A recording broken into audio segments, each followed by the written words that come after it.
자, 오늘은 리더십에 관한 아주 흥미로운 시대를 추월하는 두 가지 지혜에 대한 이야기를 좀 해볼까 합니다. 한번 같이 들어가 보실까요? 이야기는 저 멀리 고대 중국 한나라 시대에서 시작됩니다. 당시 한 관리가 겪었던 정말 기이하고도 좀 섬뜩한 경험에 대한 이야기예요. 이 이야기가 우리한테 아주 근본적인 질문을 하나 던져요. 뭐냐면 지금 당신이 보고 믿는 게 정말 진짜 현실일까요? 어쩌면 그냥 내 마음이 만들어낸 환상은 아닐까요? 자, 한번 머릿속으로 그림을 그려보세요. 아주 화려한 연회가 열리고 있어요. 두선이라는 관리가 술잔을 딱 들어 올립니다. 이제 곧 중요한 건배사가 이어질 그런 순간이죠.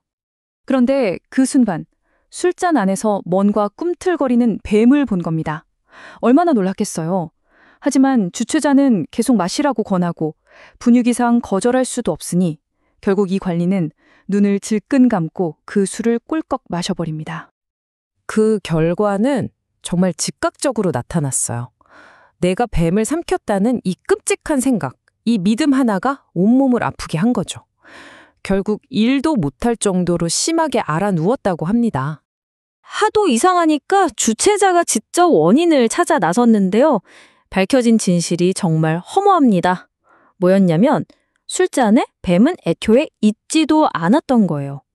그 정체는 바로 벽에 걸려있던 활의 그림자였습니다.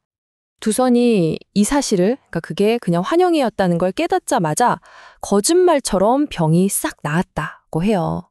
정말 놀랍지 않으세요? 이 이야기는 우리 마음이 단순한 착각 하나로 얼마나 강력하게, 때로는 파괴적으로 현실을 만들어낼 수 있는지를 보여주는 아주 좋은 예시입니다. 자, 그런데 갑자기 웬 술잔 속 뱀 이야기냐, 이게 리더십이랑 무슨 상관이냐 궁금하시죠? 사실 이 이야기는요, 모든 리더가 피할 수 없이 마주하게 되는 두 가지 선택의 길을 아주 상징적으로 보여주고 있습니다. 고대 중국의 지혜는 리더 앞에 놓인 두 갈래 길을 이야기합니다.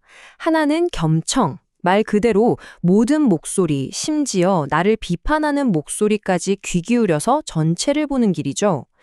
반대로 다른 하나는 편신입니다. 이건 한쪽으로 치우쳐서 믿는다는 뜻인데 결국 듣고 싶은 말만 골라 들으면서 스스로를 고립시키는 길이에요. 당나라의 명제상 위징이 남긴 이 말이 두 길의 차이를 정말 제대로 보여줍니다. 모든 면을 들으면 밝아지고 한쪽 면만 믿으면 어두워진다. 이건 단순히 정보를 더 얻고 말고의 문제가 아니에요. 스스로 빛을 향해 나아갈 거냐 아니면 어둠 속에 갇힐 거냐 하는 리더의 근본적인 선택에 대한 이야기인 거죠. 자, 그럼 먼저 어둠의 길부터 한번 따라가 볼까요? 한쪽 귀만 열어두는 편신이 얼마나 끔찍한 비극을 낳을 수 있는지 진나라 시대의 유명한 이야기를 통해 살펴보겠습니다. 여기 진나라 2세 황제 호해가 있습니다. 이 황제는 딱 한 사람의 말만 들었어요. 바로 교활하기 짝이 없는 조언가 조고였죠. 이게 바로 편신, 편향된 믿음의 아주 교과서적인 사례입니다. 리더가 자기 판단력을 통째로 한 명한테 맡겨버린 거예요. 조고가 얼마나 대담했냐면 정말 유명한 충성도 테스트를 하는데요. 자, 보세요. 먼저 황제랑 신하들 앞에 떡하니 사슴 한 마리를 끌고 와요. 그러고는 태연하게 선언하죠. 이거 정말 훌륭한 말입니다. 그러고는 다른 신하들한테 묻습니다. 자, 여러분 눈에도 이게 말로 보이죠? 정말 어처구니가 없죠. 결과가 어땠을까요? 조고가 두려웠던 신하들은 네, 맞습니다. 말입니다. 라고 대답했어요. 반면에 아니, 저건 사슴입니다. 라고 진실을 말한 사람들은 나중에 전부 제거됐습니다. 우리가 잘 아는 사자성어 지록위마가 바로 여기서 나온 건데요. 리더가 귀를 닫으면 진실 자체가 어떻게 파괴되는지를 정말 적나라하게 보여주는 사건이죠. 하지만 이렇게 어두운 길이 있다면 당연히 빛의 길도 있겠죠. 이제는 정반대의 길, 모든 소리를 들었던 겸청의 길을 걸었던 한 위대한 황제의 이야기를 해보겠습니다. 중국 역사상 최고의 성군으로 꼽히는 당태종 이야기입니다. 이 황제는 일부러 아주 적극적으로 쓴소리를 찾아다녔어요. 특히 그의 조언가였던 위징의 혹독할 정도로 정직한 비판을 늘 환영했죠. 위징은 권력자에게 직언하는 신하, 직신으로 정말 유명했는데 공개석상에서 황제의 잘못을 지적한 것만 200번이 넘었다고 합니다. 당 태종에게는 자신을 비춰보는 세 종류의 거울이 있었습니다. 첫째, 구리 거울로는 옴매무새를 살폈고요. 둘째, 역사의 거울로는 국가의 흥망성쇠를 배웠습니다. 그리고 마지막, 가장 중요한 세 번째 거울이 바로 인간 거울이었어요. 바로 위증 같은 신화를 통해 자신의 결점과 실수를 들여다본 거죠. 그래서 훗날 위증이 죽었을 때 황제가 나의 가장 중요한 거울이 껴졌다며 슬퍼했다는 일화는 아주 유명합니다.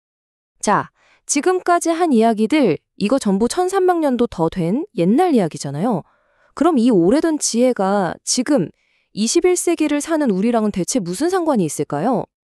사실 한쪽 이야기만 믿고 진실을 외면하는 편신이라는 문제는요, 이름만 바뀌었을 뿐 오늘날 우리 모두가 겪는 문제입니다. 심리학에서는 이걸 확증 편향이라고 부르죠. 내가 원래 믿고 있던 생각이나 신념에 맞는 정보만 자꾸 찾고 그게 맞다고 해석하는 경향을 말하는 거예요. 결국 듣고 싶은 것만 들었던 옛날 황제처럼 우리도 자기도 모르는 사이에 메아리 방에 갇힐 수 있다는 겁니다. 내 생각과 똑같은 목소리만 계속 들려오면서 그게 세상의 전부인 것처럼 착각하고 진실에는 점점 눈을 감게 되는 거죠. 이건 황제만의 문제가 아니라 우리 모두가 빠질 수 있는 아주 위험한 함정이에요. 그래서 이 모든 이야기는 마지막에 우리 각자에게 아주 중요한 질문 하나를 던집니다. 당신의 인간 거울은 누구입니까? 여러분의 삶에서 여러분 스스로는 볼 수 없는 결점이나 잘못된 점을 솔직하게 지적해주고 여러분을 더 나은 길로 이끌어줄 것이라고 믿는 사람. 그런 인간 거울이 여러분 곁에 있나요?